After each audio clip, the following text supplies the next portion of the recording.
യാതൊരു മഹത്വം ഉണ്ടാകട്ടെ. നമ്മളൊരു സങ്കീർത്തനം വായിക്കാനായി പോവുകയാണ്. ജസ്റ്റ് ഒരു സങ്കീർത്തനം വായിച്ച് നമുക്ക് കർത്താവിന് സങ്കീർത്തനം പാടാം. ആമേൻ, സ്തോത്രം, ഹല്ലേലൂയ. 20 സങ്കീർത്തനം ഒരുമിച്ച് നമുക്ക് ഒരുമിച്ച് വായിക്കാം. സങ്കീർത്തനം ദിവസം എല്ലാം എടുത്ത് അത് നമുക്ക് ഒരുമിച്ച് അയക്കുന്ന സ്ഥാനം ഒരുമിച്ച് വായിക്കാം. ഞാനത് വായിക്കും. Price the Lord, hallelujah. 20 സങ്കീർത്തനം. യഹോവ കഷ്ടകാലത്ത് ഉത്തരമരുമാറാകട്ടെ. യാക്കോബിന്റെ ദൈവത്തിന്റെ നാമം നിന്നെ ഉയർത്തുമാറാകട്ടെ. അവൻ മന്ദിരത്തിൽ നിനക്ക് സഹായം അയക്കുമാറാകട്ടെ. സിയോനിൽ നിന്നെ താങ്ങുമാറാകട്ടെ. നിന്റെ വഴിപാടുകളൊക്കെ അവൻ ഓർക്കട്ടെ. നിന്റെ ഹോമയാൻ കൈക്കൊള്ളുമാറാകട്ടെ. നിന്റെ ഹൃദയത്തിലെ ആഗ്രഹം നിനക്ക് നൽകട്ടെ. നിന്റെ താല്പര്യമൊക്കെ നിവർത്തിക്കട്ടെ. ഞങ്ങൾ നിന്റെ ജയത്തിൽ ഘോഷിച്ചുല്ലസിക്കും. ഞങ്ങളുടെ ദൈവത്തിന്റെ നാമത്തിൽ കൊടി ഉയർത്തും. യഹോവ നിന്റെ അപേക്ഷകളൊക്കെ നിവർത്തിക്കുമാറാകട്ടെ.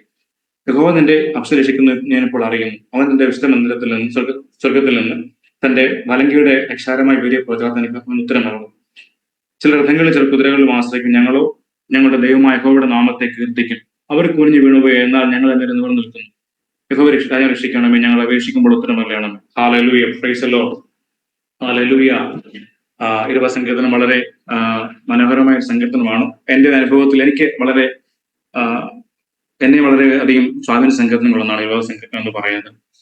ഈ സങ്കീർത്തനം ഞാൻ എന്റെ വളരെ വേദനയുടെ നടുവിൽ ദൈവത്തോട് ഞാൻ പ്രാർത്ഥിച്ചപ്പോൾ പലപ്പോഴും നമ്മളെ പലരും കളിയാക്കാറുണ്ട്. നമ്മൾ ഈ കർത്താവെ പ്രാർത്ഥിച്ചുകൊണ്ട് വചനം തുറക്കുമ്പോൾ ഒരു വചനഭാഗം കിട്ടി പലപ്പോഴും നമുക്ക് ആശ്വാസമാകാറുണ്ട്. പലപ്പോഴും നമ്മൾ പലരും അത് കളിയാക്കി പറയാറുണ്ട്, അങ്ങനൊന്നും സംഭവിക്കില്ല എന്നൊക്കെ. പക്ഷെ പലപ്പോഴും നമ്മുടെ ജീവിതാനുഭവങ്ങൾ അങ്ങനെയല്ല. നമ്മൾ കർത്താവിനോട് പ്രാർത്ഥിച്ചുകൊണ്ട് പലരും നമ്മുടെ വിശ്വാസത്തിന്റെ ഒരു അളവാണ്, വിശ്വാസം സംബന്ധിച്ച കാര്യമാണത്. കർത്താവിനോട് പ്രാർത്ഥിച്ചുകൊണ്ട് നമ്മൾ അപേക്ഷിച്ചാലും തരുമെന്നാണ് ദൈവം നമ്മൾ വസിക്കുകയും നമ്മൾ ക്രിസ്തു വസിക്കുകയും ചെയ്യുമ്പോൾ നമ്മൾ എന്ത് പ്രാർത്ഥിച്ചാലും കർത്താവ് തരുമെന്നാണ് പറയുന്നത്.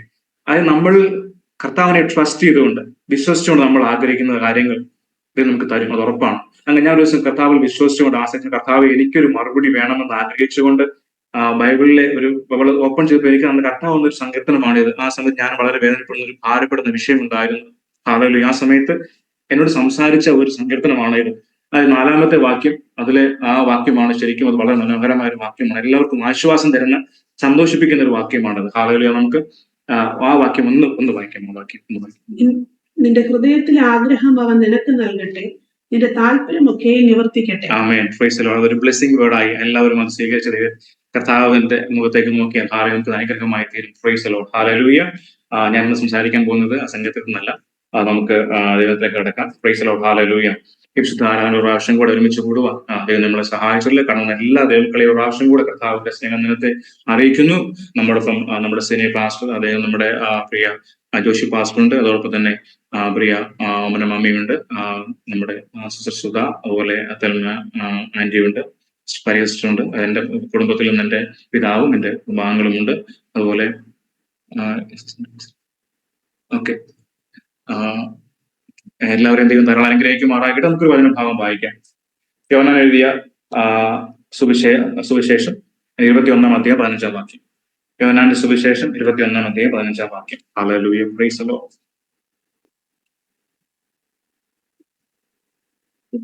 1-15 വാക്യം. യോഹന്നാൻ 21-15. അവർ പ്രാതൽ കഴിച്ച ശേഷം യേശു ശീമോൻ പത്രോസിനോട്, യോഹന്നാന്റെ മകനായ ശീമോനെ, നീ ഇവരിൽ അധികമായി എന്നെ സ്നേഹിക്കുന്നുവോ എന്ന് ചോദിച്ചു. Praise the Lord, hallelujah. യോഹന്നാന്റെ മകനായ ശീമോനെ, നീ ഇവരിൽ അധികമായി എന്നെ സ്നേഹിക്കുന്നുവോ? Praise the Lord, hallelujah. നമുക്കറിയാം, ശിമോൻ പത്രോസ് മീൻ പിടിക്കാനായി പോയ സമയത്ത് യേശു കർത്താവ് വന്നിട്ട്, ശിമോൻ പത്രോസ് മാത്രമല്ല, ശിമോൻ പത്രോസും മറ്റ് 6 പേരും കൂടെ മീൻ പിടിക്കാനായി പോയ സമയത്ത് യേശു കർത്താവ് വന്ന് വെളുപ്പിനെ അവരെ വന്ന് കാണുകയും അവർക്ക് പ്രാതൽ കൊടുക്കുകയും അവരോട് ശിമോനോട് ചോദിച്ച ഒരു വാക്കാണ് നമ്മളിവിടെ കാണുന്നത്. നീ ഇവരിലധികമായി എന്നെ സ്നേഹിക്കുന്നു. Hallelujah, praise the Lord. ശരിക്കും പത്രോസ് ഒരിക്കലും പ്രതീക്ഷിച്ച ഒരു വാക്കല്ല ആ സമയത്ത്. ശിമോൻ പത്രോസ്, നീ ഇവരിലധികമായി എന്നെ സ്നേഹിക്കുന്നു. ഹല്ലേലൂയ. കർത്താവ് പലപ്പോഴും പത്രോസിന്റെ കൂടെ ആയിരുന്നിട്ടുണ്ട്. തന്റെ മരണത്തിന് മുമ്പും മരണത്തിന് പിൻപും ഒക്കെ ആയിരുന്നിട്ടുണ്ട്. പക്ഷെ ഒരിക്കൽ പോലും പത്രോസിനോട് അങ്ങനെ ഒരു വാക്ക് കർത്താവ് ചോദിച്ചിട്ടില്ല. നീ ഇവരിലധികമായി എന്നെ സ്നേഹിക്കുന്നു. ഹല്ലേലൂയ. നമ്മൾ പലതവണ പല പ്രസംഗങ്ങൾ കേട്ട് നമുക്കെല്ലാം അറിയാവുന്ന വളരെ സുപരിചിതമായ ഒരു വാക്കാണിത്, ഒരു വാക്യമാണിത്. കർത്താവ് ചോദിക്കുക, ശിമോൻ പത്രോസേ, നീ ഇവരിലധികമായി എന്നെ സ്നേഹിക്കുന്നു. ഹല്ലേലൂയ.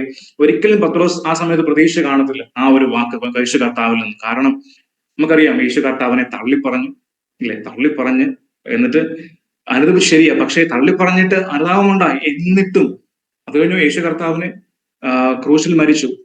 ക്രൂശിൽ മരിച്ച യേശു കർത്താവ് ഉയർത്തെഴുന്നേറ്റു. ആ കർത്താവിനെ കണ്ടു. എന്നിട്ട് ഈ മനുഷ്യൻ മീൻ പിടിക്കാനായി പിന്മാറ്റത്തിന്റെ അവസ്ഥയിലേക്ക് പോവുകയാണ്, അല്ലെ? ആ ഒരു സമയത്ത് ആലോചിച്ച് നോക്കി, ആ സമയത്ത് ആലോചിച്ച് നോക്കി, യേശു കർത്താവ് മരണത്തെ ജയിച്ച്, ലോകത്തെ ജയിച്ച്, ക്രൂശിനെയൊക്കെ ജയിച്ച് പുനരുദ്ധാനം ചെയ്ത് ആ പുനരുദ്ധാനം ശരീരവുമായി നിൽക്കുന്ന ഒരു വ്യക്തി ഒരു സൈഡിൽ, ആ ഒരു മൈൻഡ് സെറ്റ്. മറിച്ച് ഇവിടെ തള്ളിപ്പറഞ്ഞ് അകപ്പാടെ അനുഭവിച്ച്, ഇല്ലേ, യേശു കർത്താവിനെ വിട്ട്, ആ യേശു കർത്താവിന്റെ മഹത്വം മരണശേഷവും യേശു കർത്താവിനെ വിട്ടിട്ട് മീൻ പിടിക്കാനായി പോയി എനിക്ക് തകർന്ന മറ്റൊരു മനസ്സുമായി നിൽക്കുന്ന മറ്റൊരു വ്യക്തി. രണ്ട് വ്യക്തികളെ നോക്കി, രണ്ടുപേരുടെയും മൈൻഡ് സെറ്റ് നോക്കി. ഒരാൾ ഭയങ്കര അത്യുന്നതത്തിൽ നിൽക്കുന്ന ഒരാൾ, അല്ലെങ്കിൽ ദൈവിക പരിവേഷം നിൽക്കുന്ന ഒരാൾ, മറ്റേ ആൾ വളരെ മാനസികമായ പരിവേഷം ആണെങ്കിൽ പോലും തകർന്നു നിൽക്കുന്ന ഒരാൾ. ആ ഒരു സമയത്തില് പത്രോസിനോട് യേശു കർത്താവ് ചോദിക്കുന്ന, പത്രോസ് നീ എന്നെ സ്നേഹിക്കുന്നു? ഹല്ലേലൂയ. ഒരിക്കലും പത്രോസ് പ്രതീക്ഷ കാണത്തില്ല. പത്രോസ് ഉദ്ദേശിച്ച ഒരു പക്ഷേ യേശു കർത്താവ് മറ്റെന്തെങ്കിലും ചോദിക്കുമെന്നായിരിക്കും. പക്ഷെ ഒരു തള്ളി പറഞ്ഞതല്ല അത്. ഈ യേശു കർത്താവിനെ അറിഞ്ഞ ശേഷവും, മരിച്ച് യേശു കർത്താവ് ഉയർത്തതിനു ശേഷവും, യേശുവിനെ കണ്ട ശേഷവും ഒരിക്കലും പത്രോസ് ഇങ്ങനെ പോകുമെന്ന് യേശു പ്രതീക്ഷ കാണത്തില്ല. അതുകൊണ്ട് എന്നെ എന്തെങ്കിലുമൊക്കെ പറയുമായിരിക്കുന്ന ഒരു ധാരണയുടെ പത്രോസ് നിൽക്കുന്നത്. പക്ഷെ എന്നാലും പത്രോസ് പ്രതീക്ഷിക്കാതെ, അതുകൊണ്ട് തന്നെ പത്രോസ് ആ ഒരു ശാസനയെങ്കിലും കേൾക്കാമെന്നുള്ള ഒരു ചിന്തയായിരിക്കും യേശുവിന്റെ അടുത്തേക്ക് വന്നത്. പക്ഷെ പത്രോസ് കേട്ട അതൊന്നുമല്ല. പത്രോസ് നീ എന്നെ സ്നേഹിക്കുന്ന വാക്ക് പത്രോസ് കേട്ടത്. Hallelujah, hallelujah, praise the Lord. പത്രോസിന്റെ ആ വാക്ക് കേൾക്കുന്ന ഷോക്കായിരുന്നു. പത്രോസ് ഒന്നും പറയാൻ കഴിഞ്ഞ ആദ്യ സമയത്ത് നമുക്കറിയാം, പത്രോസ് ഉത്തരം പറഞ്ഞുവെങ്കിൽ പലപ്പോഴും അത് പത്രോസ് വേണ്ടവണ്ണമായിരിക്കില്ല അത് പറഞ്ഞത്. Price the Lord. എന്തുകൊണ്ടാണ് പത്രോസിനോട് യേശു കർത്താവ് ഈ വാക്ക് ചോദിക്കുന്നത്? എന്തുകൊണ്ടാണ് പത്രോസ് നീ എന്നെ സ്നേഹിക്കുന്നത് ചോദിക്കുന്നത്? അത്രയും നാൾ 3 വർഷം കൂടെ നടന്നു, പക്ഷെ ഒരിക്കൽ പോലും ചോദിച്ചിട്ടില്ല. എന്തുകൊണ്ടാണ് പത്രോസ് നീ എന്നെ സ്നേഹിക്കുന്ന കർത്താവ് ചോദിച്ചിട്ടില്ല? ഹല്ലേലൂയ. മറിച്ച് പത്രോസിനോട് യേശു കർത്താവ് പലതും പറഞ്ഞിട്ടുണ്ട്. നീ പത്രോസെ, നിനക്ക് സ്വർഗത്തിൽ എന്റെ പിതാവാണ് പലതും വെളിപ്പെടുത്തുന്ന പറഞ്ഞിട്ടുണ്ട്. അതുപോലെ പല കാര്യങ്ങളിലും പത്രോസിനെ യേശു എൻകറേജ് ചെയ്തിട്ടുണ്ട്. പക്ഷെ ഈ പറമ്പിൽ ഞാൻ എന്റെ സഭയെ പണിന്ന് പറഞ്ഞു. പക്ഷെ ഒരിക്കൽ പോലും എന്നെ സ്നേഹിക്കുന്ന കർത്താവിനോട് പത്രോസിനോട് ചോദിച്ചിട്ടില്ല. എന്തുകൊണ്ടാണ് പത്രോസിനോട് കർത്താവ് ആ സമയത്ത് ആ വാക്ക് ചോദിച്ചത്? അങ്ങനെ നമുക്ക് അറിയണമെങ്കിൽ പത്രോസിനെ കുറിച്ച് പഠിക്കേണ്ടത് ആവശ്യമാണ്. ഹല്ലേലൂയ.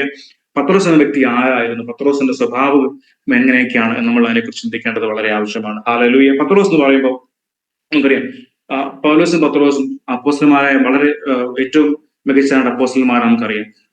പത്രോസ് അപ്പോസ്തലൻ എപ്പോഴും നമുക്കറിയാം വ്യക്തിപരമായ സ്വഭാവങ്ങൾ പലപ്പോഴും നമ്മൾ വേദപുസ്തകത്തിൽ തുറന്നു കാണിക്കുന്നുണ്ട് പത്രോസ് അപ്പോസ്തലൻ. പക്ഷെ പൗലോസ് അപ്പോസ്തലന്റെ വ്യക്തിപരമായ സ്വഭാവങ്ങളെ കുറിച്ചോ അല്ലെങ്കിൽ അത്തരം വീഴ്ചകളെ കുറിച്ചോ ഒന്നും നമ്മൾ കാണാൻ കഴിയുന്നില്ല. വളരെ കുറച്ച് മാത്രം പൗലോസ് അപ്പോസ്തലൻ പറയുന്ന 1-2 കാര്യങ്ങൾ മാത്രമേ നമ്മൾ കാണുന്നുള്ളൂ. പക്ഷെ പത്രോസ് അപ്പോസ്തലന്റെ ജീവിതത്തിൽ നമുക്കറിയാം ഉടനീളം ആ സുവിശേഷം നോക്കുമ്പോൾ, അതിൽ പ്രത്യേകിച്ച് യോഹന്നാന്റെ സുവിശേഷം കാണുമ്പോൾ പത്രോസിന്റെ പലതിലും പേരെടുത്ത് പറഞ്ഞിട്ടുണ്ട്. പത്രോസ് ഇന്നത് ചെയ്തു, ഇങ്ങനെ അബദ്ധങ്ങൾ പോലും പറഞ്ഞിട്ടുണ്ട്, ഇല്ലേ? പല ഏരിയകൾ പറഞ്ഞിട്ടുണ്ട്. ആ പത്രോസിനെ കുറിച്ച് നമുക്ക് പഠിക്കേണ്ടത് ആവശ്യമാണ്. ഹല്ലേലൂയ. ഒന്നാമത്തെ പത്രോസിന് പറയുമ്പോൾ നമുക്ക് മനസ്സിലാക്കാൻ കഴിയുന്ന കാര്യമാണ്, പത്രോസ് വിശ്വാസക്കുറവുള്ള മനുഷ്യനായിരുന്നു. ഹല്ലേലൂയ. വിശ്വാസക്കുറവുള്ള മനുഷ്യനായിരുന്നു നമ്മളെല്ലാവരെയും പോലെ. നമ്മളെല്ലാം പലപ്പോഴും വേണ്ടത് വിശ്വാസമുള്ളവരായി മാറുക. വിശ്വാസമുള്ളവരാണെന്ന് നമ്മൾ ചോദിച്ചാൽ നമുക്ക് പലപ്പോഴും നമുക്ക് പറയാൻ കഴിയും, കർത്താവേ ഇല്ല, ഇല്ലേ? പലപ്പോഴും നമുക്കത് നമ്മുടെ ഇതിൽ വേണ്ട വിശ്വാസം കൊണ്ടുവരാൻ കഴിയുന്നില്ല. ബിക്കോസ് നമ്മൾ മനുഷ്യരാകുന്നു. അതുപോലെ തന്നെ പത്രോസ് അങ്ങനെ ഒരു മനുഷ്യനായിരുന്നു. പക്ഷെ ദൈവം നമ്മളെ കുറിച്ച് ആഗ്രഹിക്കുന്ന അങ്ങനെയല്ല. കടുകുമണിയോളം വിശ്വാസം ഉണ്ടെങ്കിൽ ഈ മലയോട് മാറി കടലിൽ വീഴാൻ പറഞ്ഞാൽ വീഴുമെന്ന് കർത്താവ് നമ്മോട് പറഞ്ഞിട്ടുള്ളത്. അതുകൊണ്ട് നമ്മൾ വിശ്വാസമുള്ളതായിരിക്കണം ദൈവം ആഗ്രഹിക്കുന്നു.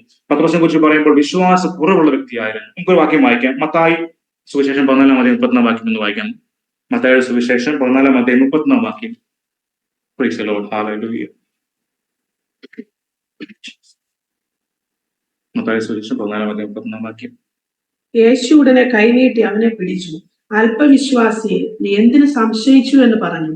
Hallelujah. Praise the Lord. Yeshu കൈ നീട്ടി പത്രോസിനെ പിടിച്ചു. എന്നിട്ട് പറയുക, അല്പവിശ്വാസിയെ, വിശ്വാസമുണ്ട് പക്ഷെ അല്പവിശ്വാസിയെ, വിശ്വാസക്കുറവുള്ളവനെ, നീ എന്തിനാ സംശയിച്ചേ എന്ന് പത്രോസിനോട് ചോദിക്കുക യേശു കർത്താവ്. നോക്കി, ഈ പത്രോസ് ചെയ്ത പത്രോസ് വിശ്വാസത്താൽ ഇറങ്ങി തിരിച്ചത്. യേശു കർത്താവ് കടലിന്മേൽ നടക്കുന്ന കണ്ടപ്പോ, വെള്ളത്തിന്മേൽ നടക്കുന്ന കണ്ടപ്പോ ആദ്യം പോകുന്നൊക്കെ പറഞ്ഞെങ്കിലും, പക്ഷെ പത്രോസ് വിശ്വാസത്താൽ ഇറങ്ങി തിരിച്ച് അങ്ങോട്ട് കാൽ വെച്ച് വിശ്വാസത്താല. പക്ഷെ അല്പസമയം കഴിഞ്ഞപ്പോ പത്രോസിന്റെ വിശ്വാസം പോയി. എനിക്ക് മനസ്സിലാവുന്ന പത്രോസിന് സംശയം യേശു തന്നെയാണോ എന്ന് സംശയമുണ്ടെന്ന് എനിക്ക് മനസ്സിലായി. കാരണം ആ തലേ ദിവസം അല്ലെങ്കിൽ ആ ഒരു രാത്രിയുടെ തൊട്ട് മുമ്പുള്ള പകൽ 5000 പുരുഷന്മാരെ ഉൾപ്പെടെയുള്ള വലിയൊരു ജനക്കൂട്ടത്തെ 5 അപ്പം 2 മീനും കൊണ്ട് പോഷിപ്പിച്ച കർത്താവാണ് ആ വെള്ളത്തിന്മേൽ വന്നത്. പത്രോസിന് ദൃക്സാക്ഷിയാണ്. ഹല്ലേലൂയ. പത്രോസ് കണ്ണുള്ളിൽ നിൽക്കുന്ന ഒരാളാണ്. ഈ 5 അപ്പവും 2 മീനും കൊണ്ടും 5000 പുരുഷന്മാർ ഉൾപ്പെടുന്ന ഒരു ജനക്കൂട്ടത്തെ പോഷിപ്പിച്ചിട്ട് 12 കൊട്ട നിറച്ചെടുത്ത മഹാത്ഭുതം കണ്ട പത്രോസാണ് അന്ന് രാത്രി വെള്ളത്തിന്മേൽ യേശു കർത്താവ് വരുന്ന കണ്ടപ്പോ ആദ്യം സംശയിക്കാതെ ഇറങ്ങി ചെന്നെങ്കിലും പിന്നീട് കർത്താവാണെന്ന് പോലും സംശയിച്ചിട്ട് അല്ല, എനിക്ക് തോന്നുന്നു പത്രോസ് പേടിച്ചായിരിക്കണം, പേടിച്ചു, കാരണം ഭയപ്പെട്ടു. പക്ഷെ അപ്പൊ ആ സംശയം കൊണ്ടാണ് ഭയപ്പെട്ടത്. യേശു കർത്താവ് തന്നെയാണോ എന്നുള്ള സംശയത്തിലായിരിക്കും ഭയപ്പെട്ടത്.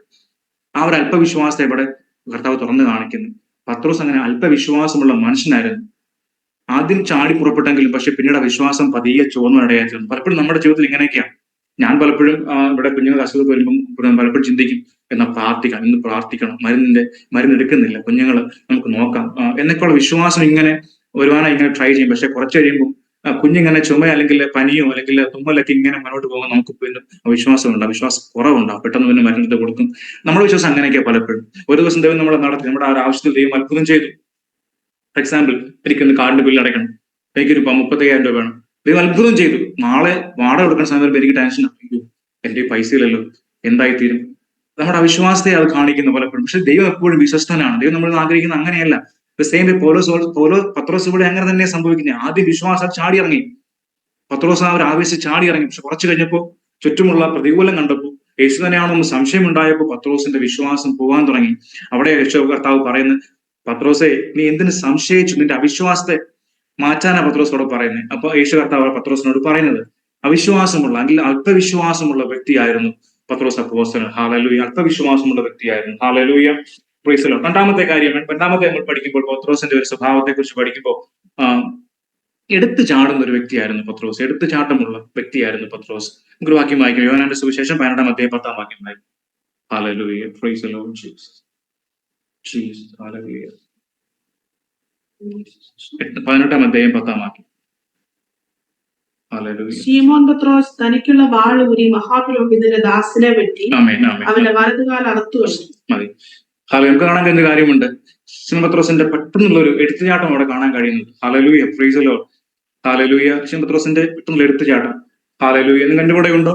ഞാൻ പറഞ്ഞു മനസ്സിലാവുന്നുണ്ടല്ലോ അല്ലെ? ഹല്ലേലൂയ. Praise the Lord. ശിമോന്റെ ഒരു എടുത്തുചാട്ടത്തെ കുറിച്ച് കാണാൻ കഴിയുന്നുണ്ട്. പത്രോസിന്റെ എടുത്തുചാട്ടത്തെ കുറിച്ച് കാണാൻ കഴിയുന്നത്.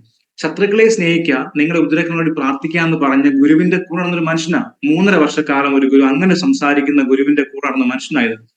ശത്രുക്കളെ സ്നേഹിക്കുക, നിങ്ങളുടെ ഉപദ്രവങ്ങൾക്ക് വേണ്ടി പ്രാർത്ഥിക്കുക എന്ന് പറഞ്ഞ ഗുരുവിന്റെ കൂടെ നടന്ന് ആ ഗുരുവിന്റെ വായിൽ നിന്ന് വരുന്ന വാക്കുകളൊക്കെ കേട്ട് ആ പുറകെ നടന്ന് എല്ലാം വിട്ട് കൂടെ നടന്നൊരു മനുഷ്യനാ പത്രോസ്. ഹല്ലേലൂയ. കൂടാതെ യേശു കർത്താവിനോട് പത്രോസ് ഒരിക്കൽ ചോദിച്ചൊരു കാര്യമുണ്ട്, കർത്താവേ എന്റെ സഹോദരനോട് 7 വട്ടം ക്ഷമിച്ചാൽ മതിയോ എന്ന് പത്രോസ് എന്തോ വലിയ കാര്യം ചെയ്യുന്നമാരി ഒന്ന് ചോദിച്ചൊരു മനുഷ്യനും കൂടെയാണ്. Hallelujah. Praise the Lord. Hallelujah. നമുക്ക് ആലോചിച്ച് നോക്കി, ആ കർത്താവിനോട് ഇങ്ങനെയൊക്കെ ചോദ്യങ്ങൾ ചോദിച്ചൊരു മനുഷ്യനാണ് പത്രോസ് അപ്പോസ്തലൻ. ആ മനുഷ്യനാണ് ഒറ്റ നിമിഷത്തെ ആവേശം കൊണ്ട് ചാടി പുറപ്പെടുന്നത്. ഹല്ലേലൂയ. ദൈവം ഒരിക്കലും ആഗ്രഹിക്കാത്ത ഒരു പ്രവൃത്തി പത്രോസിന്റെ ഭാഗത്ത് ഉണ്ടാവുകയാണ്. എടുത്തു ചാടി ചെയ്യുന്ന ഒരു പ്രവൃത്തി. കർത്താവിന്റെ കൂടെ നടന്ന് കർത്താവിന്റെ സ്വഭാവത്തെയൊക്കെ അതുപോലെ ആകണമെന്നൊക്കെ ആഗ്രഹങ്ങൾ ഓഫ്കോഴ്സ് ഉണ്ടായി. നമുക്കറിയാം, നമ്മളൊരു വ്യക്തിയെ നമ്മൾ ആരാധിക്കുമ്പോൾ നമുക്കറിയാം, ലോകം പലപ്പോഴും ഫിലിം സ്റ്റാർസിനെ ആരാധിക്കാറുണ്ട്, അതുപോലെ സ്പോർട്സ് സ്റ്റാർസിനെ ആരാധിക്കാറുണ്ട്, പല ആരാധനകളുണ്ട്. ഇവരൊക്കെയും അവർ പലപ്പോഴും മാതൃകയാക്കാറുണ്ട്. സ്വഭാവത്തിൽ മാതൃകയാക്കില്ലെങ്കിലും അവരുടെ ഔട്ട്ഫിറ്റ്, അതുപോലെ അവരുടെ ഡ്രസ്സിങ്, ഒരുപാട് കാര്യങ്ങൾ മാതൃകയാക്കാറുണ്ട്. അതുപോലെ പക്ഷെ യേശു കർത്താവിന് കൂടെ നടക്കുമ്പോൾ യേശു കർത്താവിന്റെ എല്ലാ സ്വഭാവങ്ങളും യേശു കർത്താവ് ചെയ്യുന്ന എല്ലാം മാതൃകയാക്കണമെന്ന് ആഗ്രഹിച്ച ഒരു കൂട്ടരാണ് ശിഷ്യന്മാർ, 12 പേരെന്ന് പറഞ്ഞത്. അങ്ങനെ ഒരു കൂട്ടത്തിലാണ് പത്രോസ് അപ്പോസ്തലനുള്ളത്. ആ പത്രോസിന്റെ ഭാഗത്തു നിന്നാണ് ഇങ്ങനൊരു സ്വഭാവം ഉണ്ടായത്. അങ്ങനെ പല കാര്യങ്ങളും ഈ യേശു കർത്താവ് വെള്ളത്തിൽ നടന്നപ്പോൾ തന്നെ പത്രോസിന്റെ സ്വഭാവത്തിന്റെ ഒരു സവിശേഷതയാണ് ചാടി പുറപ്പെടുക എന്നുള്ളത്. അതും ഉദാഹരണമായി ചൂണ്ടിക്കാണിക്കും. എടുത്തു ചാടുക, മുൻപിന്നോക്കം എടുത്തു ചാടുക പത്രോസിന്റെ സ്വഭാവത്തിന്റെ ഭാഗമായിരുന്നു. ഹല്ലേലൂയ. എടുത്തൊരു ചാട്ടം, വാളെടുത്ത് മഹാപുരോഹിത ദാസനെ മൽക്കോസിന്റെ കാവറത്ത് കളഞ്ഞു. ഒരിക്കലും ദൈവം ആഗ്രഹിക്കാത്തൊരു പ്രവൃത്തിയായിരുന്നു. പക്ഷേ പത്രോസ് അപ്പോസ്തലൻ അത് ചെയ്തു. അപ്പോൾ യേശു കർത്താവ് പറഞ്ഞ നമുക്കെല്ലാം അറിയാം, പത്രോസെ വാൾ ഇടുക അല്ലെ, വാഴക്കും വളം നശിച്ചു പോകും. അവിടെ പറഞ്ഞു വരുന്നത് ഇത്രയേ ഉള്ളൂ. പത്രോസ് സ്വഭാവത്തിന്റെ വേറൊരു പ്രശ്നമായിരുന്നു, ഒരു ന്യൂനതയായിരുന്നു എടുത്തു ചാടി കാര്യങ്ങൾ ചെയ്യും. യേശുവിന്റെ ഉപദേശങ്ങളൊക്കെയും കേട്ടിട്ട് അതിനെ വേണ്ടവണ്ണം ഉൾക്കൊള്ളാൻ കഴിഞ്ഞിട്ടാകാതിരിക്കാം, അതുകൊണ്ടായിരിക്കാം, അല്ലെങ്കിൽ ആ എടുത്തിയാട്ട സ്വഭാവം ഉള്ളതുകൊണ്ടായിരിക്കാം പത്രോസ് അപ്പോസ്തലൻ എടുത്തു ചാടി ആ മഹാപുരോഹിതന്റെ ദാസന്റെ കാവറൊക്കെ അവിടെ എത്തിയിരുന്നു.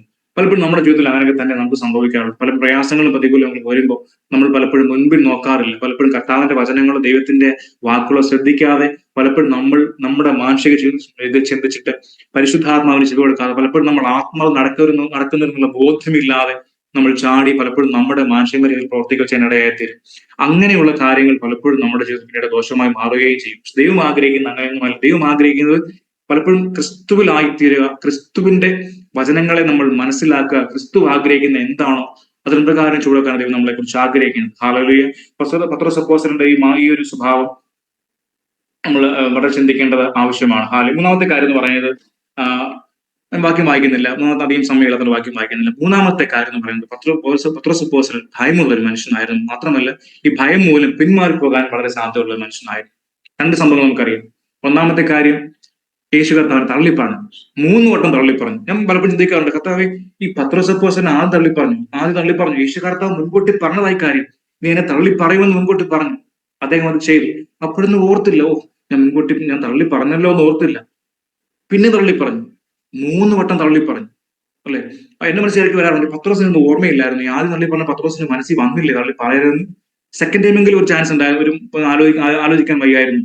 അല്ലെങ്കിൽ തേർഡ് ടൈമാണ്, ഈ തേർഡ് ടൈം യേശു നോക്കിയപ്പോഴാണ് പത്രോസിന് ബോധ്യം വന്നതും പത്രോസ് അനുഭവിക്കാൻ ഇടയായിരുന്നത്. ഹല്ലേലൂയ. അങ്ങനെ ഭയമുള്ളൊരു മനുഷ്യനാണ് പത്രോസ് അപ്പോസ്തലൻ എന്ന് പറയുന്നത്. കൂടാതെ ആ ഭയം മൂലം പിന്മാറ്റത്തിന്റെ അവസ്ഥയിലേക്ക് പോകുന്ന ഒരു മനുഷ്യനായിരുന്നു പത്രോസ് അപ്പോസ്തലൻ. ഹല്ലേലൂയ. നമുക്ക് വായിക്കുമ്പോൾ അറിയാൻ കഴിയും. നമുക്ക് യോഹന്നാന്റെ സുവിശേഷം 20 അധ്യായം വായിക്കുമ്പോൾ നമുക്ക് അറിയാൻ കഴിയുന്നുണ്ട്, പത്രോസ് അപ്പോസ്തലൻ യേശു കർത്താവിൽ നിന്ന് മാറി ഈ ക്രൂശിൽ മരിച്ചു. പക്ഷെ ഉയർത്തെഴുന്നേറ്റ് യേശു കർത്താവിനെ കണ്ട ശേഷവും, ആ മഹത്വം അറിഞ്ഞ ശേഷവും, യേശു കർത്താവിന്റെ വാക്കുകൾ കേട്ട ശേഷവും യേശു കർത്താവിനെ വിട്ട് പിന്മാറി പോയെങ്കിൽ നമുക്കൊരു അദ്ദേഹത്തിന് ഭയമുള്ള മനുഷ്യനായിരുന്നു. ഹല്ലേലൂയ. ഭയപ്പാടോടെ അദ്ദേഹം പിൻവാങ്ങിപ്പോകാൻ യാതൊരു മടിയുമില്ലായിരുന്നു. പിൻവാങ്ങിപ്പോവുക മാത്രമല്ല, തന്റെ കൂടെയുള്ള 6 പേരെ കൂടി കൊണ്ടുപോയത്. അങ്ങനത്തെ മനുഷ്യനാണ് പത്രോസ് എന്ന് പറഞ്ഞ മനുഷ്യൻ. അങ്ങനെ ഇത്തരം ന്യൂനതയൊക്കെ ഒരു മനുഷ്യനായിരുന്നു ഈ പത്രോസ്. ഹല്ലേലൂയ. അപ്പോഴാണ് നമുക്ക് ഈ കർത്താവിന്റെ ചോദ്യത്തിന്റെ പ്രസക്തി മനസ്സിലാവുന്നത്. എന്തിനാ യേശു കർത്താവ് പത്രോസിനോട് ചോദിച്ചത്, നീ എന്നെ സ്നേഹിക്കുന്നു, ഇതിലധികമായി നീ എന്നെ സ്നേഹിക്കുന്നു? പത്രോസിനോട് കർത്താവ് ചോദിക്കടയാത്തിരുന്നേ. പത്രോസിനോട് കർത്താവ് നേരിട്ട് പത്രോസിന് ഓൾറെഡി കർത്താവ് കണ്ടതാ, പത്രോസെ ഈ പറമ്പിൽ ഞാൻ എന്റെ നിന്റെ മേൽ ഞാൻ എന്റെ സഭയെ പണിയുന്ന കർത്താവ് ഓൾറെഡി പത്രോസിനോട് പറഞ്ഞതാ. ആ ഒരു വാക്ക് വെച്ച് കർത്താവിന് നേരിട്ട് പറയാമായിരുന്നു പത്രോസ് അപ്പോസ്തലനോട്, പത്രോസെ നീ എന്റെ ആടുകളെ മേയ്ക്കുക. പക്ഷെ കർത്താവ് പറഞ്ഞില്ല. കർത്താവ് ചോദിച്ചു, എങ്ങനെയാണ് നീ എന്നെ സ്നേഹിക്കുന്നു? ആദ്യം ചോദിച്ചു മോനെ. പത്രോസ് അപ്പോസ്തലൻ പറഞ്ഞു, കർത്താവെ എനിക്ക് എന്നോട് പ്രിയമുണ്ട്. എനിക്കറിയാം രണ്ട് സ്നേഹത്തെ കുറിച്ച് അവിടെ പറയുന്നത്. കർത്താവ് പറയുന്ന വാക്ക് അഗാപ്പെ കുറിച്ചും, അതായത് ദൈവത്തിന്റെ സ്നേഹത്തെ കുറിച്ച്, അൺകണ്ടീഷണൽ ലവിനെ കുറിച്ച് പറയുന്നത്. പക്ഷെ പത്രോസ് അപ്പോസ്തലൻ പറയുന്നത് മറന്നുപോയി. അഗാപ്പെ ഉണ്ട്. അതുപോലെ തന്നെ ലോകത്തിന്റെ സ്നേഹത്തെ കുറിച്ച്, സഹോദരന്മാർ തമ്മിലുള്ള സ്നേഹത്തെ, എന്റെ ഗ്രീക്ക് വേർഡ് ആ വാക്ക് പെട്ടെന്ന് അവർക്ക് വരുന്നില്ല. ഗ്രീക്ക് വേറൊരു ലോകത്തിന്റെ സ്നേഹത്തെ കുറിച്ച് പത്രോസ് അപ്പോസ്തലൻ പറയും, സഹോദരന്മാർ തമ്മിലുള്ള സ്നേഹം, അതുപോലെ പേരൻസിന്റെ മക്കളുള്ള സ്നേഹം, അങ്ങനെയുള്ള സ്നേഹത്തെ കുറിക്കുന്ന വാക്കാണ് പത്രോസ് അപ്പോസ്തലൻ അവിടെ സൂചിപ്പിക്കുന്നത്. കർത്താവ് പറയുന്നത് ദൈവത്തിന്റെ സ്നേഹത്തെ കുറിച്ച്, പത്രോസ് പറയുന്നത് ലോകത്തിന്റെ സ്നേഹത്തെ കുറിച്ച്. അപ്പൊ അതിന്റെ ഡിഫറൻസ് വളരെ വ്യക്തമാണ്. കർത്താവ് നമ്മുടെ പിന്നെ ചോദിക്കുന്നത്, പത്രോസെ നീ എന്നെ സ്നേഹിക്കുന്നുവോ? അപ്പോഴും പത്രോസ് പറയുന്നത്, എനിക്ക് നിന്നോട് പ്രിയമുണ്ട്. Hallelujah, praise the Lord. പക്ഷെ കർത്താവിനെ അവിടെ കൊണ്ട് നിർത്തിയിട്ടില്ല. കർത്താവ് പിന്നെ ചോദിക്കുക, പത്രോസ് നീ എന്നെ സ്നേഹിക്കുന്നുവോ? അവിടെയാണ് പത്രോസ് അപ്പോസ്തലൻ തിരിച്ചറിയുന്നത് കർത്താവ് എന്താണ് ഉദ്ദേശിക്കുന്നത്. തിരിച്ചറിവിലേക്ക് പത്രോസ് എത്തുന്നത് എവിടെയാണ്? ഹല്ലേലൂയ. അവിടെ പത്രോസ് തന്നെ തിരിച്ചറിയുക, താൻ ആരാണെന്ന് ബോധത്തിലേക്ക് എത്തുക, തന്റെ കുറവുകളെ മനസ്സിലാക്കി, വിശ്വാസ കുറവുള്ളവൻ, എടുത്തുചാട്ടക്കാരൻ, ഭയമുള്ളവൻ, പിന്മാറ്റക്കാരൻ, ഈ എല്ലാം പത്രോസ് തിരിച്ചറിയുക ചെയ്യുന്നു. യേശു കർത്താവിന്റെ ചോദ്യത്തിന് മുമ്പിൽ പത്രോസ് തിരിച്ചറിയുക ചെയ്യുന്നത് ഈ ക്രിസ്തുവിന്റെ സ്നേഹത്തെ കുറിച്ച് ദൈവം പറയുന്നുള്ളൊരു ബോധ്യം പത്രോസിന് കിട്ടിയപ്പോൾ പത്രോസ് പറഞ്ഞു, കർത്താവെ നീ സകലതും അറിയുന്നു, എനിക്ക് നിന്നോട് പ്രിയമുണ്ട്. ഹല്ലേലൂയ. എനിക്ക് നിന്നോട് പ്രിയമുണ്ട് കർത്താവ്, പക്ഷെ നീ എല്ലാം അറിയുന്നു. ആ ഒറ്റ സമർപ്പണമാണ് ദൈവം ആഗ്രഹിച്ചത്. ആ സമർപ്പണത്തിലേക്ക് ദൈവം പത്രോസിനെ നയിച്ചത്. ആ സമർപ്പണത്തിനോട് ദൈവം ആ ചോദ്യം ചോദിച്ചുകൊണ്ടേയിരുന്നത്, യേശു കർത്താവ് ചോദിച്ചുകൊണ്ടേയിരുന്നത്, പത്രോസെ നീ എന്നെ സ്നേഹിക്കുന്നുവോ? നീ എന്നെ സ്നേഹിക്കുന്നുവോ? നീ എന്നെ സ്നേഹിക്കുന്നുവോ? പത്രോസിന്റെ ജീവിതത്തിലെ ആ സ്വഭാവത്തിന്റെ എല്ലാ പോരായ്മകളെയും മറികടക്കുന്ന ഒരു സമർപ്പണം. ഓഫ്കോഴ്സ് ഹ്യൂമൻ ബീയിങ് ആണ്, പ്രശ്നങ്ങളും പോരായ്മകളും ഉള്ളവരാണ് മനുഷ്യരെല്ലാം. പക്ഷെ അതിനെയൊക്കെ മറികടക്കുന്ന ഒരു സമർപ്പണം. കർത്താവെ നീ എല്ലാം അറിയുന്നു, എന്നെ നന്നായി അറിയുന്ന ഒരു ദൈവമാണ്. എനിക്ക് പരിമിതികളുണ്ട്, എന്റെ കഴിവ് ഇത്രയും ഉള്ളൂ. പക്ഷെ എന്റെ കഴിവുകൾക്കപ്പുറമായി നിന്റെ കൃപയാണ് എനിക്ക് ആവശ്യം.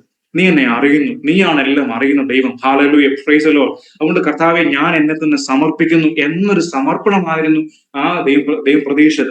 അതന്നെ പത്രോസ് അപ്പോസ്തലന്റെ ആ വാക്കുകളിൽ ഉണ്ടായത്. അവസാനത്തെ വാക്ക് പറയുമ്പോൾ, കർത്താവെ സകലവും നീ അറിയുന്നു, ഹല്ലേലൂയ, എന്നെ തന്നെ സമർപ്പിക്കുന്നു. പത്രോസ് പറഞ്ഞില്ലെങ്കിൽ പോലും പത്രോസ് അപ്പോസ്തലൻ പറയാതെ പറയുക, അപ്പാ നീ സകലതും അറിയുന്നു, എന്റെ യേശുവേ നീ സകലതും അറിയുന്നു, ഗുരുവേ നീ സകലതും അറിയുന്നു. ഹല്ലേലൂയ, നീ സകലതും അറിയുന്നു കർത്താവേ, നീ സകലതും നന്നായി നീ അറിയുന്നു.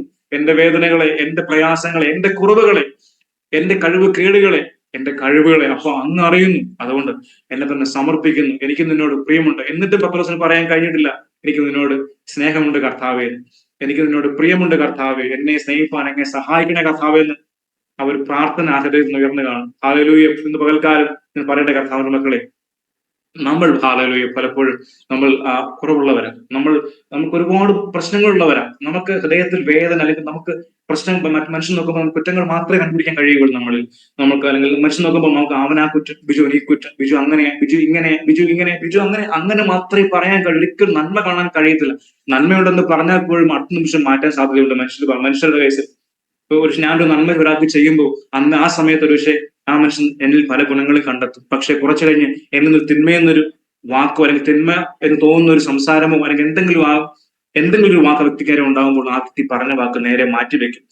അവനെ കൊള്ളില്ല, അവൻ ഇങ്ങനെയാണ്, അവൻ അങ്ങനെയാണ്, അവൻ എന്ത് ഗുണമാണുള്ളത്, അതങ്ങനെ പറഞ്ഞതേ ഉള്ളൂ, എനിക്ക് അബദ്ധം പറ്റി പറഞ്ഞു പോയതാ, അങ്ങനെയാണ് ഇങ്ങനെയാണെന്ന് പറഞ്ഞ് നമ്മളെ നല്ലതെന്ന് പറഞ്ഞ വ്യക്തി നമ്മളെ ദോഷമാക്കി മാറ്റുന്ന സ്വഭാവമാണ് മനുഷ്യന്റേത്. ഹല്ലേലൂയ. അങ്ങനെയെങ്കിൽ ഞാൻ പറയട്ടെ, ഒരിക്കലും നമ്മൾ ആയിരിക്കുന്ന അവസ്ഥയിൽ നമ്മളെ അങ്ങനെ തന്നെ അംഗീകരിക്കുന്ന ഒരു കർത്താവ് നമുക്കുള്ളത്. ഹല്ലേലൂയ. പത്രോസിനോട് യേശു കർത്താവ് നീ എന്നെ സ്നേഹിക്കുന്നു ചോദിച്ചെങ്കിൽ അതിന് കാരണം പത്രോസ് അവന്റെ സ്വഭാവത്തിൻ്റെതായ ന്യൂനതകളിൽ നിന്നും പത്രോസിനെ പുറത്തെടുത്ത് പത്രോസ് ആ ഒരു സമർപ്പണത്തിലേക്ക് വരിക എന്നുള്ളതായിരുന്നു കർത്താവിന്റെ ആഗ്രഹം. അങ്ങനെ വന്നാൽ മാത്രമേ ദൈവം ആഗ്രഹിക്കുന്ന പോലെ പത്രോസിനെ ഉപയോഗിക്കാൻ സാധിക്കുകയുള്ളൂ. എന്നെ കുറിച്ചും നിങ്ങളെ കുറിച്ചും എല്ലാം കർത്താവിന് വലിയ പദ്ധതികളാണുള്ളത്. നമ്മുടെ ആയിരിക്കുന്ന അവസ്ഥകളിൽ നിന്ന് നമ്മളെ കുറിച്ച് പലപ്പോഴും നമ്മളെ തന്നെ സ്വയം സഹതപിക്കുന്ന, നമ്മൾക്ക് ഇല്ല എന്ന് ഞാൻ ഇങ്ങനെയാണ് എന്നൊക്കെ സഹതപിക്കുന്ന അവസ്ഥയിൽ നിന്ന് നമ്മൾ പുറത്തു വരാതെ, നമ്മൾ കർത്താവിലേക്ക് നമ്മളെ സമ്പൂർണ്ണമായി സമർപ്പിക്കാതെ ഒരിക്കലും കർത്താവ് ആഗ്രഹിക്കുന്ന പദ്ധതി നമ്മൾ നിവർത്തിക്കാൻ ദൈവത്തിന് കഴിയത്തില്ല. നമ്മളെക്കുറിച്ച് എല്ലാവരെ കുറിച്ചും ഈ സൂം പ്ലാറ്റ്ഫോമിലായിരിക്കുന്ന ഓരോ വ്യക്തിയെക്കുറിച്ചും കർത്താവിന് വലിയ പദ്ധതികളുണ്ട്. ഹല്ലേലൂയ. വലിയ വലിയ പ്ലാനുകളുണ്ട്, ദൈവത്തിന് വലിയ സ്വപ്നങ്ങളുണ്ട്. ആ സ്വപ്നങ്ങൾ ദൈവത്തെ നിവർത്തിക്കണമെങ്കിൽ നമ്മളെല്ലാവരും കർത്താവിന് മുമ്പിൽ സമർപ്പിക്കേണ്ടത് ഏറ്റവും ആവശ്യമാണ്. പത്രോസ് അപ്പോസ്തലൻ പറഞ്ഞതുപോലെ കർത്താവേ നീ സകലതും അറിയുന്നു. ഹല്ലേലൂയ. സകലതും നീ അറിയുന്നു. ഹല്ലേലൂയ. സകലതും അവിടുത്തെ കഴിയും. ഞാൻ അങ്ങയെ സ്നേഹിക്കുന്നു കർത്താവെ. പലപ്പോഴും നമുക്കത് ആ ദൈവത്തിന്റെ സ്നേഹത്തെ പോലുള്ള സ്നേഹം നമ്മൾ ഒരിക്കലും ഉണ്ടാവത്തില്ല. മനുഷ്യന്റെ പ്രകൃതി അങ്ങനെയാണ്. പക്ഷേ ക്രിസ്തുവിൽ നമ്മൾ വിശ്വസിക്കുമ്പോൾ, ക്രിസ്തുവിലായി കഴിയുമ്പോൾ, കർത്താവിനെ സമ്പൂർണ്ണമായി സമർപ്പിച്ച് കഴിയുമ്പോൾ പിന്നെ ക്രിസ്തു നമ്മൾ വസിച്ചുകൊണ്ട് ദൈവമാണ് ആ സ്നേഹം പുറപ്പെടുവിക്കുന്നത്. നമ്മുടെ കഴിവല്ല, നമ്മളല്ല ചെയ്യുന്നത്, പിന്നെ കർത്താവായി ചെയ്യുന്നേ. ഹല്ലേലൂയ. ദൈവത്തിന്റെ ഏറ്റവും വലിയ സ്വപ്നം ഞാൻ കഴിഞ്ഞ ആഴ്ച പറഞ്ഞതുപോലെ ഞാൻ പിന്നെയും പറയുന്നു, നമ്മളെല്ലാം യേശു കർത്താവിനെ പോലെ ആകുന്നുള്ള കർത്താവിന്റെ സ്വപ്നം. കർത്താവിന്റെ അംഗീകരിക്കുന്ന സ്റ്റാൻഡേർഡ് അതാണ്. ഒരു ദൈവത്തിനെ കുറിച്ച് ദൈവത്തിന്റെ അംഗീകരിക്കുന്ന സ്റ്റാൻഡേർഡ് അതാണ്. യേശുവിനെ പോലെ ആകുക എന്നുള്ള ദൈവത്തിന്റെ സ്റ്റാൻഡേർഡ്. ഹല്ലേലൂയ. ഒരിക്കലും നമ്മൾ ആയിരിക്കുന്ന മാനസികാവസ്ഥയെ കുറിച്ചല്ല നമ്മളെ കുറിച്ച് ആരും ദൈവം ആഗ്രഹിക്കുന്നില്ല. മറിച്ച് നമ്മൾ യേശുവിനെ പോലെ ആവുക എന്നുള്ള ഒരു വലിയ ആഗ്രഹമാണ് കർത്താവിനുള്ളത്. ഹല്ലേലൂയ. അങ്ങനെയെങ്കിൽ ഈ ദിവസങ്ങൾ പത്രോസ് പറഞ്ഞതുപോലെ നീ സകലതും അറിയുന്ന കർത്താവേ. ഹല്ലേലൂയ. എനിക്ക് നിന്നോട് പ്രിയമുണ്ടെന്ന് പറയാൻ കഴിയുമോ? ഹല്ലേലൂയ. ഹല്ലേലൂയ. ഹല്ലേലൂയ. അതെങ്ങനെ നമുക്ക് ദിവസം നിന്ന് പകരാം, തുറക്കാം, കർത്താവിനോട് പറയാൻ കഴിയും, കർത്താവെ ഞാൻ എന്നെ അവിടുത്തെ കരങ്ങളിലേക്ക് സമർപ്പിക്കുന്ന കർത്താവെ. അങ്ങ് അതിന്റെ ചോദ്യത്തെ കുറിച്ച് സകലതും അറിയുന്നു. ഹല്ലേലൂയ. അങ്ങനെ കുറിച്ച് സകലം നന്നായി അറിയുന്ന കർത്താവ്. ഹല്ലേലൂയ. ഹല്ലേലൂയ. ഹല്ലേലൂയ. കർത്താവെ എന്റെ ജീവിതത്തിൽ അങ്ങനെ കുറിച്ച് ആഗ്രഹിക്കുന്ന ആത്മീയ നിലവാരത്തിലേക്ക് കടന്നു വരുവാൻ തക്കവണ്ണം ഞാൻ ആഗ്രഹിക്കുന്ന കർത്താവെ. എങ്ങനെയാണോ ദൈവം എന്നെ കുറിച്ച് ആഗ്രഹിക്കുന്നത് അപ്രകാരം മുന്നേറുവാൻ, ദൈവത്തിന്റെ പദ്ധതികൾ നിവർത്തിയാകുവാൻ ഈ അന്ത്യകാലഘട്ടത്തിൽ ഈ കർത്താവിന്റെ വരവ് ഏറ്റവും ആസന്നമായിരിക്കും. ഈ കാലഘട്ടത്തിൽ ദൈവം എന്നെ എങ്ങനെ ഉപയോഗിക്കാൻ ആഗ്രഹിക്കുന്നുവോ അങ്ങനെ ഉപയോഗിക്കപ്പെടുവാനായി എന്നെ അവിടുത്തെ കരങ്ങൾ സമർപ്പിക്കുന്ന കർത്താവെ. അങ്ങനെ ഉപയോഗിക്കപ്പെടുന്നതിന് വേണ്ടി എന്റെ ജീവിതത്തിൽ ഏതൊക്കെ ഏരിയയിൽ മാറ്റങ്ങൾ വരുത്തണമോ ആ ഏരിയയിൽ മാറ്റങ്ങൾ വരുത്തുവാൻ ദൈവത്തിന് കനിവുണ്ടാകണം. അതിനുവേണ്ടി എന്നെ തന്നെ അവിടുത്തെ കരങ്ങൾ സമർപ്പിക്കുന്ന കർത്താവ് എന്നൊരു പ്രാർത്ഥന നമ്മളിതെല്ലാം സമയത്ത് ഉയരട്ടെ. ഹല്ലേലൂയ. ഹൃദയങ്ങൾ ദൈവസ്ഥനിൽ പകർന്നുകൊണ്ട് നമുക്ക് ആ വിഷയമോർത്ത് ദൈവസ്ഥനിൽ കൊടുക്കാം. ഹല്ലേലൂയ. കർത്താവെ ഞാൻ ജനത്തിന് വേണ്ടി പ്രാർത്ഥിക്കുന്നു, അതിനെ മേൽപ്പിക്കുന്നു. ദൈവം ഞങ്ങളെ കുറിച്ച് എന്താ ആഗ്രഹിക്കുന്നു?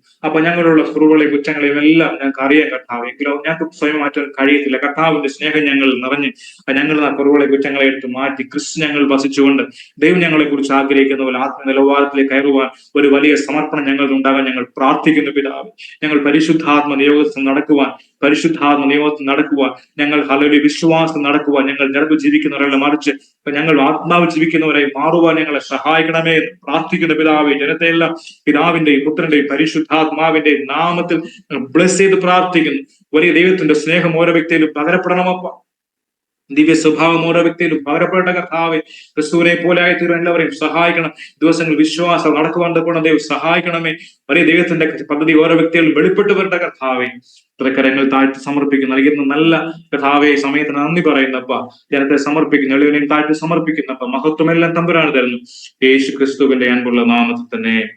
ആമേൻ, ആമേൻ, ആമേൻ. ഹല്ലേലൂയ. ദൈവം നമ്മെ സഹായിക്കട്ടെ. തുടർന്ന്